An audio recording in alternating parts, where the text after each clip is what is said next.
Right guys, awkward hand gesture. Welcome to another beer review, and yes, I am wearing a Christmas jumper. It's not a Christmas review. It was my work sort of like Christmas jumper day, even though it's not actually held on Christmas jumper day. So I couldn't be bothered changing, and excuse me, starting to get a little bit of a cold as well. So I thought I'd do a beer review. So you might not be watching this at Christmas. It probably won't even be uploaded until after Christmas, but I just don't care. I just don't care. Anyway, so we're going over to the Alchemist for the first time, and we're looking at a can of the Crusher American Double India Pale Ale, clocking in at 8% ABV in a pint can, and yeah, fantastic artwork on this one. I know the Alchemist usually say drink from the cans, but they don't say it on this can, so I'm going to pour it into the glass.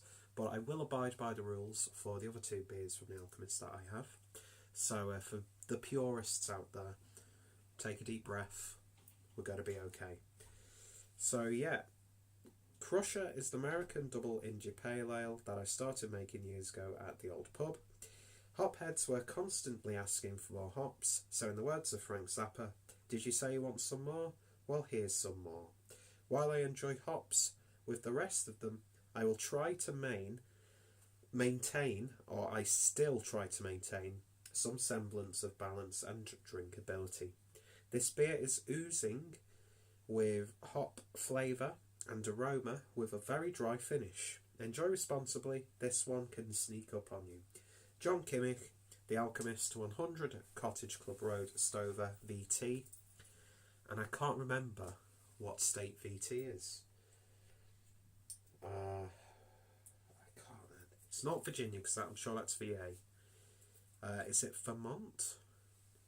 I'd imagine it's Vermont. I could be completely wrong. I do apologise to my American viewers. As you've probably come to know, I am quite geographically ignorant. But yeah, and as I wipe my nose on camera, all fantastic stuff. But it's a clueless drinker video, so what do you expect? Anyway, cool looking artwork on the wraparound label. I heard a lot of good things about this one from good friends of mine. And yeah, got this from the Mikkeller Beer Club box for December 2018, as well as a can of Heady Topper and Focal Banger, which I'm very much looking forward to reviewing. So of course, starting on the double IPA, because why would you not want to? And yeah, as I said, just going to be pouring it all into the glass, because it doesn't explicitly tell me to drink from the can, but I will be abiding by those rules on both Heady Topper. And I feel like I've said this before already in this video. Oh well. Anyway, so without any further ado, let's get this opened and see what we get. So of course, if you've been interested by this beer or any of the other beers that I've had as part of the Mikkeller Beer Club boxes, then I'll put my referral link down below, so you can get yourself a nice discount on your own box, and it also helps me out as well, and helps me produce these wonderfully high quality videos for the channel. Anyway, so yeah, I think most of my beer tube chums have tried this one, in the UK at least, because the Alchemist beers have been making an appearance the past couple of years in the UK. I think they were even at like Hop City, and I think that's where like the likes of Jake and Craig and Rob and the wonderful folks who I associate myself with tried it. But Jesus Christ, it's like a snow globe. Loads of lovely little chunks in there. But beer is a sort of like a lovely darkish amber, a little bit haze. It's not a vibrant hazy sort of beer. It's got I wouldn't even say it's turbid either, but it's looking fantastic, and yeah, loads of little bits and bobs floating around in there. I'd imagine with the rest of the beer in there, it's gonna cloud up even more. But yeah, it's looking so nice and orangey and juicy. For some reason, it's reminding me of like citrus in terms of its appearance. The beer poured for about 2 fingers worth of a white head with loads of compact bubbles. Looks a bit creamy on top. It's looking fantastic, so let's give it a sniff if I can actually get some scents through this blocked nose that I have. And I think the combination of the big head and not my head on the beer, and my blocked nose is it's not the most aromatic or pungent IPAs. But I get loads of citrus characters, a little bit of orange, a little bit of grapefruit, slight zing of lemon. There's this almost like slight melony aroma to it as well. Lovely gentle sweetness. Very subtle sherbety tones. It does smell really nice when you get a whiff of it. For an 8% beer, an 8% double IPA, it's really welcoming and gentle and rounded on the nose. So I'm probably, burped as I talked, do apologise, I'm probably not getting the big oomph of an aroma that I probably would be, but what is there is smelling really, really nice. So let's see what it tastes like. Cheers, guys.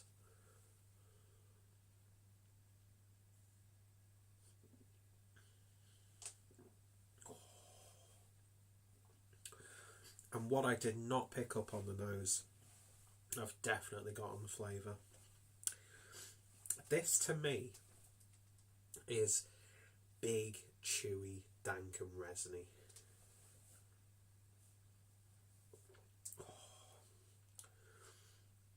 These big, bold, like sticky, resiny, hoppy flavours, but no semblance. Not just saying that because I read it off the can. I use semblance quite a bit. Probably not.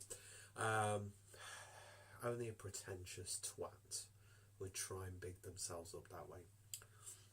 But yeah, this to me, it has that like hoppy pungency you would usually expect from like a triple IPA, but still has the body, but does not have that ABV behind it. Oh, so smooth. Lovely bitterness on the back end. It's a really, really well-rounded beer. I don't think this is intended to be like punchy, slap you around the face and smack your ass and make you call a daddy sort of thing. Where did that come from? But yeah, this is tasting really damn good. But yeah, I'm getting primarily citrus from the hop profile. And yeah, this to me is tasting like a big, dank West Coast IPA with some juicy New England sensibilities. So a really nice bridge between two fantastic styles of IPA. It's really good. Really, really good. It's so drinkable. It's not really hazed up, but it's got loads of little bits and bobs floating in there. So you're getting all that goodness. I know some people get a little bit squeamish when they see all the bits and bobs. I mean, don't get me wrong, if you've got a beer and there's like just clumps going up to there, then I would probably be a little bit careful. It's not going to do anything to you. The worst thing it's going to be is a bit heavy on your stomach, but you know, it's not going to poison you or anything like that. But this to me, it's just like, if it's got gunk in there, drink the gunk.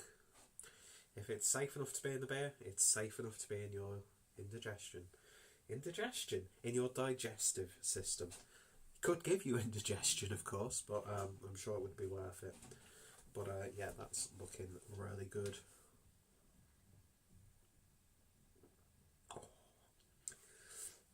When all of that goodness is in the can, it sort of smoothens the beer a bit, makes it a little bit bolder in terms of body. A little bit of breadiness comes in. But you still get loads of hot bite, loads of resiny character, just the right amount of hoppy bitterness on the back end, and just no detection at all of the ABV. This is a wonderful, wonderful double IPA. This is actually reminding me of an IPA that I had recently, which was the double IPA from Cloudwater and Bagby, which was, I can't remember what that was called, but that was wonderful as well. But I know it's sort of unfair to compare beers like this, because this has been established, it's been out for a while now, but it still is up there with the best of them. And yeah, that's what I sort of want for double IPA. It's like, as I said, to me it's triple, it's like a triple hopped IPA, but with the drinkability of a double IPA. And yeah, it's a wonderful little beer. Yeah, I'm looking forward to drinking the rest of that. After a really good start with the Alchemist stuff so far. In terms of a rating, I could give that one a 9 out of 10. I think it's stopping getting like a 10 out of 10 because of just how far we've come with the style. But if I could get myself a 4-pack of that, I'd get myself a 4-pack of it. I would drink that by the keg. Do you know what I mean? Fantastic stuff. The hobby business is just about building up now as I'm speaking. But it's so gentle, it's so rounded and, well adjusted.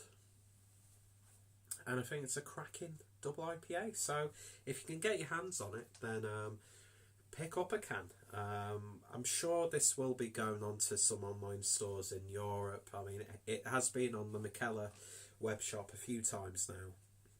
And of course, some place in the UK have been having this, and Alchemist have come over to the UK. So just look at your favourite sort of like European beer shops, and you'll find it. And of course, American drinkers. Sometimes it's easier for us in Europe to get these beers than it is for other people in the States. It's crazy how the beer works sometimes. The distribution and accessibility. But that's fantastic. I want to drink that again. Actual little bit that I'm chewing now. But I love it. I love it. Little lava lamp of beer. Anyway. Really want to take the time with that one and savour it. But yeah, if you've tried it, let me know your thoughts, opinions. 9 out of 10 for Crusher by The Alchemist. Fantastic stuff. If you have tried it, let me know your thoughts, opinions. What are some of your favourite beers from The Alchemist?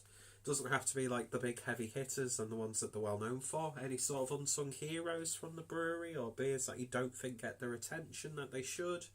Of course, check out The Alchemist. Check out Mikkeller. Use that link to get yourself a nice little discount on your own Mikkeller beer box. And of course, if any of my friends and fellow beer tubers have reviewed this one, their links will be down below as well. So, thank you for watching, and hopefully I shall see you all later. Cheers.